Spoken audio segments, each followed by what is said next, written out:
الحمدللہ شعراء کرام نے، منقبت خوانوں نے آپ کے دلوں کے اندر وہ حرارت پیدا کر دی ہے کہ اب اس حرارت کو باقی رکھنا ہمارے لیے مشکل ہے، لیکن جتنی اس ناچیز کے اندر جتنی بساطت ہوئی انشاءاللہ اسی حوالے سے آپ کی خدمت میں آرائز بیان کرنے کی کوشش کریں گے۔ آپ تمام کی خدمت میں اس اعتبار سے مبارکباد پیش کرتے ہیں کہ واقعاً اتنے مدینہ سے دور افراد اور اپنے اصلی وطن پاکستان سے دور افراد یا ہندوستان سے دور افراد یہاں پر آ کر جب عزاداری سرکار سید الشہداء برپا کرتے ہیں، جب محافل مجالس اہل بیت علیہ السلام برپا کرتے ہیں، تو اس پرشکوہ انداز سے، پر رونق انداز سے برپا کر رہے ہیں کہ شاید ہمارے خود اپنے اصلی وطن میں بھی ایسی محافل کم نظر آتی ہیں۔ اور واقعاً داد کے تحسین کے مستحق ہیں وہ افراد، وہ نوجوان ساتھی کے جو یہاں پر آ کر خدمات انجام دیتے ہیں اور اتنی خوبصورتی کے ساتھ محفل سرکار سید الشہداء کو سجاتے ہیں۔ میں تو ان کی خدمت میں یہ جملہ عرض کروں گا، اور یہ جملہ مجھے تاریخ ہی سے نظر آتا ہے کہ مولا حسین تو اس کریم ذات کا نام ہے کہ اگر اس کریم دروازے پر پہنچ کر انسان کچھ نہ کرے، صرف یہ کہہ دے کہ مولا میں آپ کا ہوں، تو چاہے اس نے کوئی اور کام مولا کے لیے کیا ہو یا نہ کیا ہو، مولا اسے اپنا بنا لیتے ہیں۔ اور نہ صرف اپنا بناتے ہیں بلکہ وہ اعزاز عطا فرماتے ہیں جو جناب حر کو عطا فرمایا انت اخی فی الدنیا والآخرہ، تو دنیا میں بھی میرا بھائی ہے، آخرت میں بھی میرا بھائی ہے۔ یہ مولا حسین جو جناب حر سے فرما رہے ہیں، اس جملے کو آپ تاریخ میں اس سے پہلے ایک اور مقام پر بھی دیکھیں گے۔ وہ کون سا موقع تھا جب نبی نے علی سے فرمایا تھا یا علی انت اخی فی الدنیا والآخرہ، تو جو اعزاز نبی کی نگاہ میں علی کو حاصل ہے، وہی اعزاز حسین کی نگاہ میں ان کے عزاداروں کو حاصل ہے۔ اور اس محفل کو سجانے کے بعد ہمارا اصلی ہدف اور اصلی مقصد یہ نہیں ہے کہ صرف در و دیوار کو سجا لیا جائے، بلکہ جو ہستیاں ان محفلوں کے اندر تشریف لاتی ہیں وہ ہماری تشریف آوری کو، ہمارے اس حقیر سے کام کو اپنی بارگاہ میں قبول و منظور فرمائے۔ سحر انصاری صاحب نے کیا خوبصورت شعر کہا تھا، کہتے ہیں کہ ذکر حسین کب سے کیے جا رہا ہوں میں، ذکر حسین کب سے کیے جا رہا ہوں میں، دل کا زباں سے کام لیے جا رہا ہوں میں، دل کا زباں سے کام لیے جا رہا ہوں میں، مجلس میں آتے وقت، یہ ان کے جملے ہیں، میں اس کو تبدیل کر رہا ہوں، محفل میں آتے وقت، محفل میں آتے وقت یہ دل کو یقین تھا وہ بھی وہاں ہیں جن کے لیے جا رہا ہوں میں۔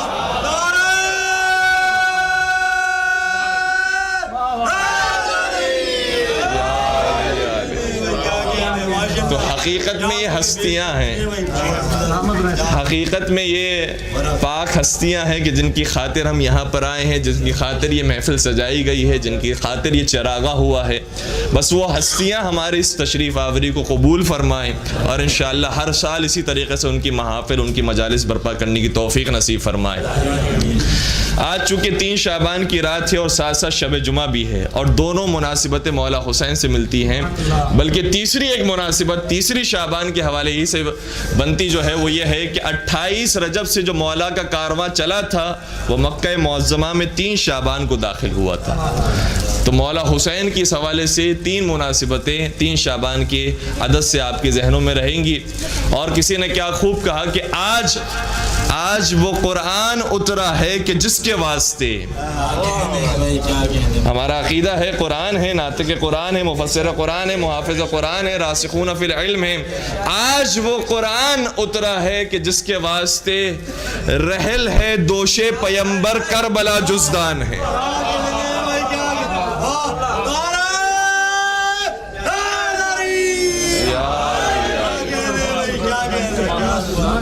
تو آج اس ہستی کی ولادت ہوئی ہے کہ جس کے لیے بستر بنتے ہیں تو پیغمبر کے شانے بنتے ہیں، جن کے لیے بستر بنتے ہیں تو علی مرتضیٰ کا سینہ بنتا ہے۔ اور وہ حسین جب اس دنیا میں تشریف لا رہے ہیں تو قرآن کریم کی آیت ہے جو سورہ رحمان کی آیت سرنامہ کلام میں آپ کی خدمت بیان کرنے کا شرف حاصل کیا، ارشاد ہوتا ہے مرج البحرین یلتقیان، 2 سمندر ہیں جو آپس میں ملتے ہیں، بینہما برزخ لا یبغیان، اور ان دونوں سمندروں کے درمیان ایک برزخ ہے، ایک فاصلہ ہے کہ ایک دوسرے پر بغاوت نہیں کرتا، ورنہ جہاں برابری ہو جاتی ہے وہاں بغاوت کی فضا قائم ہوتی ہے۔ لیکن یہ دو سمندر، دو دریا ایسے ہیں کہ دونوں عمیق ہیں، دونوں گہرے ہیں، لیکن ایک دوسرے پر بغاوت نہیں کرتے۔ فَبِأَيِّ آلَاءِ رَبِّكُمَا تُكَذِّبَانِ، تو تم دونوں کون کون سی نعمت کو جھٹلاؤ گے؟ یہاں پر میں نے ترجمہ لفظی کر دیا ہے اور اس کی تفسیر آپ کی خدمت بیان کر دوں۔ فَبِأَيِّ آلَاءِ رَبِّكُمَا تُكَذِّبَانِ، یا تُكَذِّبَانِ تثنیہ کا صیغہ ہے، تو تم دونوں کون کون سی اللہ کی نعمتوں کو جھٹلاؤ گے؟ آپ کا ذہن شاید پہنچ گیا، اور میں آپ کے ذہن کو تفسیر کی تائید بھی دوں گا کہ ویسے ظاہری معنی یہ ہے کہ جنوں انس تم کون کون سی اللہ کی نعمتوں کو جھٹلاؤ گے، لیکن اس کا مخفی معنی یہ ہے کہ اولی اور دومی تم کون کون سی اللہ کی نعمتوں کو جھٹلاؤ گے۔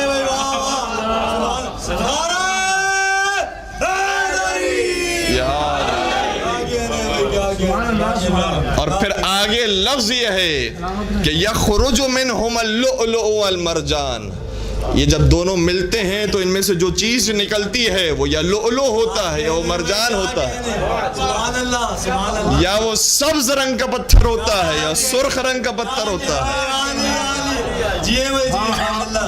اور جب اس کی تفسیر میں ہم نے دیکھا تو پتہ چلا کہ پیغمبر گرامی اسلام نے، ائمہ اصحاب السلام نے بیان کیا کہ وہ جو دو سمندر جو عمیق ترین سمندر ہیں اور آپس میں ملتے ہیں لیکن ایک دوسرے پر بغاوت نہیں کرتے، وہ علی مرتضی اور فاطمہ زہرا،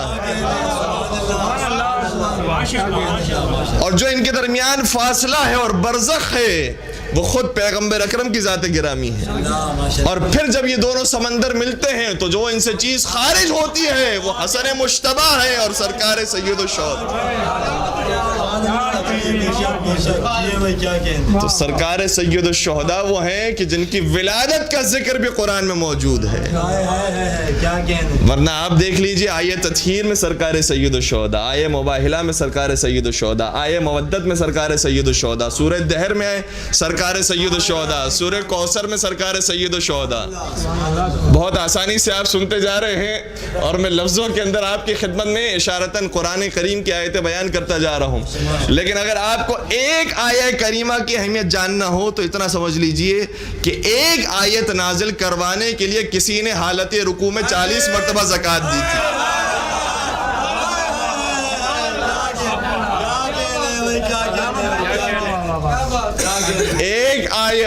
ایک آیت کی قیمت یہ ہے کہ اگر اپنی شان میں نازل کروانا ہو تو علی مرتضیٰ کی طرح انہوں نے بھی کوشش کی کہ 40 مرتبہ حالت رکوع میں زکوٰۃ دی، فقیر کو تیار کیا جب میں رکوع میں جاؤں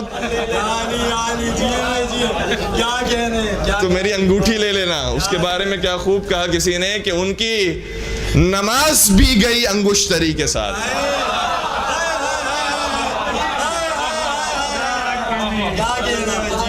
نہ ایسی نماز کو خدا قبول کرتا ہے، نہ ایسی زکوٰۃ کو خدا قبول کرتا ہے جو دل سے نماز پڑھی جائے، جو دل سے زکوٰۃ ادا کی جائے۔ پھر آیت نازل ہوتی ہے کہ انما ولیکم اللہ ورسولہ والذین آمنوا الذین یقیمون الصلاۃ ویؤتون الزکاۃ وہم راکعون، تمہارا ولی اللہ ہے، اس کا رسول ہے، اور وہ صاحبان ایمان ہے جو حالت رکوع میں زکوٰۃ ادا کرتے ہیں۔ تو سرکار سید الشہداء وہ ہیں کہ کتنی ہی آیتوں کے اندر پنجتن پاک کے ساتھ شامل ہیں، آیے تطہیر ہو، آیے مباہلہ ہو، آیے مودت ہو، آیے خمس ہو، سورہ دہر ہو، سورہ کوثر ہو، اور یہ کتنے برس کے بچے ہیں۔ محسوس کیجئے گا سن 4 ہجری کو مولا حسین کی ولادت ہو رہی ہے، سن 4 ہجری کو، اور پیغمبر اکرم کی رحلت ہو رہی ہے سن 11 ہجری کو۔ 4 ہجری سے 11 ہجری تک کا فاصلہ کتنا کم فاصلہ ہے، اور اسی فاصلے کے درمیان ساری آیتیں نازل ہوئی ہیں۔ آیہ کریمہ جو مولا حسین کی شان میں نازل ہو رہی ہے یہ گویا 6 اور 7 برس کے بچوں کے لیے نازل ہو رہی ہے۔ انہیں طہارت کی سند دی گئی، ان سے محبت کرنا واجب قرار دیا گیا، اور جب یتیم مسکین اور اسیر آتے ہیں تو یہ بچے ہیں جو اپنا کھانا یتیم مسکین اور اسیر کو کھلا دیتے ہیں۔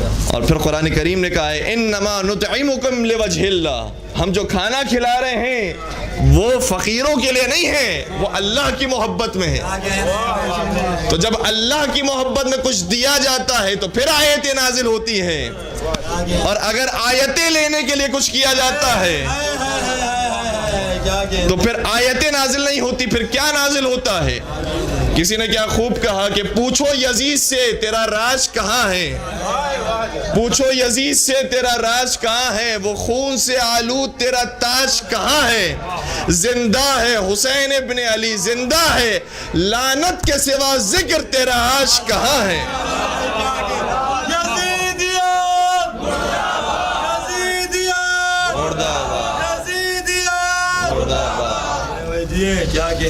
اور کسی نے کیا خوب کہا کہ جہاں میں ہے یہی چرچا حسین زندہ باد، جہاں میں ہے یہی چرچا، اور واقعاً یہ حقیقت ہے۔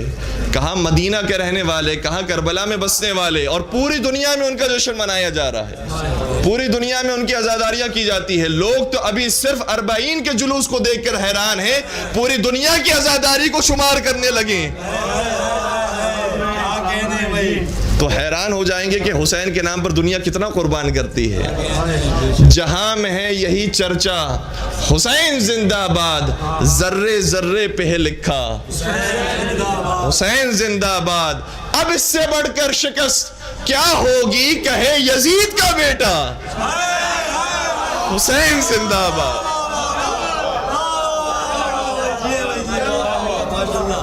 اب اس سے بڑھ کر شکست کیا ہوگی کہے یزید کا بیٹا۔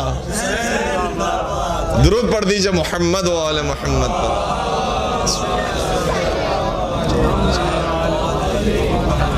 اور قرآن کریم کی کچھ آیتیں تو وہ ہیں کہ جو صرف اختصاص رکھتی ہے مولا حسین کے ساتھ، ورنہ کچھ آیتوں کے اندر تو پنجتن پاک بھی شریک ہیں، کچھ آیتوں کے اندر اہل بیت اطہار علیہ السلام شریک ہے، لیکن کچھ آیتیں ایسی ہیں کہ جو صرف اختصاص رکھتی ہیں مولا حسین کے ساتھ۔ وہ کون سی آیت ہے؟ چھٹے سرکار امام جعفر صادق علیہ السلام ارشاد فرماتے ہیں، فرماتے ہیں اقرأوا سورۃ والفجر فی فرائضکم ونوافلکم فإنہا سورۃ الحسین بن علی۔ فرماتے ہیں کہ اپنی واجب نمازوں میں اور اپنی مستحب نمازوں میں سورہ والفجر کی تلاوت کرو، کیونکہ سورہ والفجر سورہ حسین ہے۔ پورے قرآن کو دیکھ لیجئے، پورے قرآن میں کسی اور نام سے سورہ ملے یا نہ ملے، ایک سورہ محمد ملے گا، ایک سورہ حسین ملے گا۔ اگر پیغمبر کے نام کا سورہ ہے تو دوسرا سورہ حسین کے نام کا موجود ہے۔ اسی لیے تو فرمایا تھا کہ حسین منی وانا من حسین، میں حسین سے ہوں، حسین مجھ سے ہے۔ اور پھر آگے معاملہ یہ ہے، ایک حدیث کا اور جملہ میں آپ کی خدمت بیان کروں، لیکن سورہ والفجر کی بات کو میں مکمل کروں۔ چھٹے سرکار سے معلوم کیا گیا کہ کیوں کہا جاتا ہے سورہ والفجر کو سورہ حسین، تو بیان فرمایا کیونکہ جب اس کا اختتام ہوتا ہے تو ان جملوں پر ہوتا ہے یا ایتھا النفس المطمئنہ ارجعی الی ربک راضیۃ مرضیہ فادخلی فی عبادی وادخلی جنتی۔ اے نفس مطمئنہ، اے نفس مطمئنہ، اپنے رب کی طرف پلٹا اس حالت میں کہ تو اپنے رب سے راضی ہو اور تیرا رب تجھ سے راضی ہو۔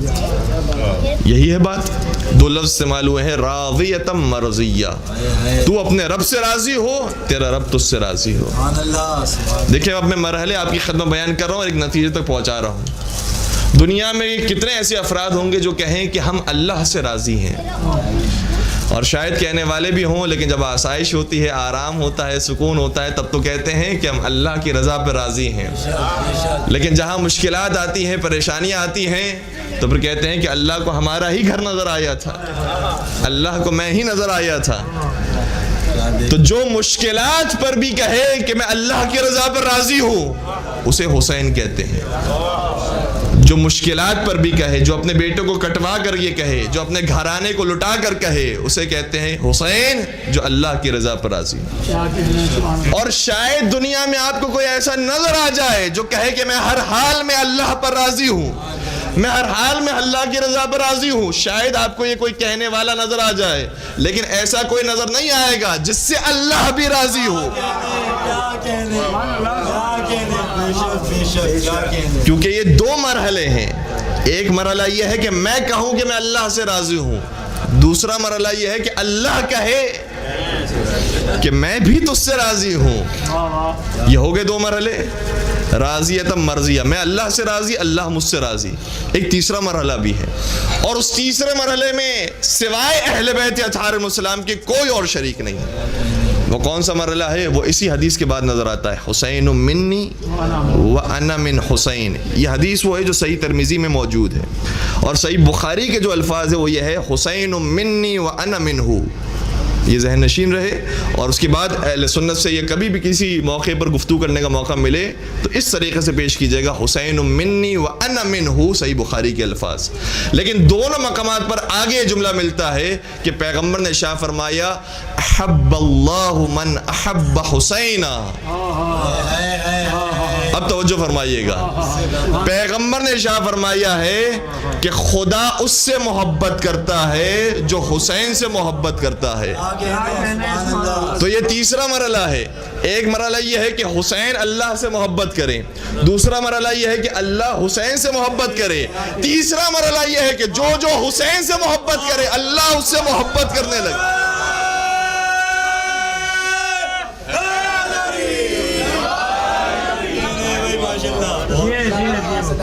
اس مرحلے میں کوئی اور شامل نہیں ہے سوائے پنجتن پاک کے. اور اگر آپ کی بیدار سماعتیں میرے ساتھ ہیں تو میں چوتھا مرحلہ بھی پیش کروں. اب چوتھا مرحلہ کون سا بچ گیا؟ کہ جو حسین سے محبت کرے اللہ اس سے محبت کرے. اب چوتھا کون سا مرحلہ ہے؟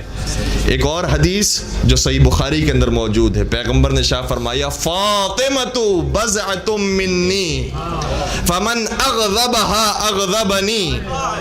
فاطمہ زہرا میرے جگر کا ٹکڑا ہے, جس نے انہیں غضبناک کیا اس نے مجھے غضبناک کیا, اور جس نے مجھے غضبناک کیا اس کا انجام واضح ہے کہ خدا کو غضبناک کیا. تو چوتھا مرحلہ کیا ہوا؟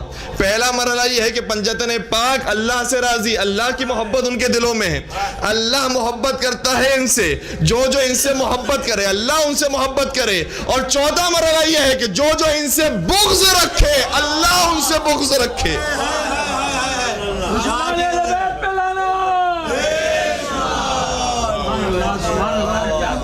ان کی محبت اللہ کی محبت, اور جو ان سے بغض رکھنے والا ہے اللہ ان سے بغض رکھنے والا ہے.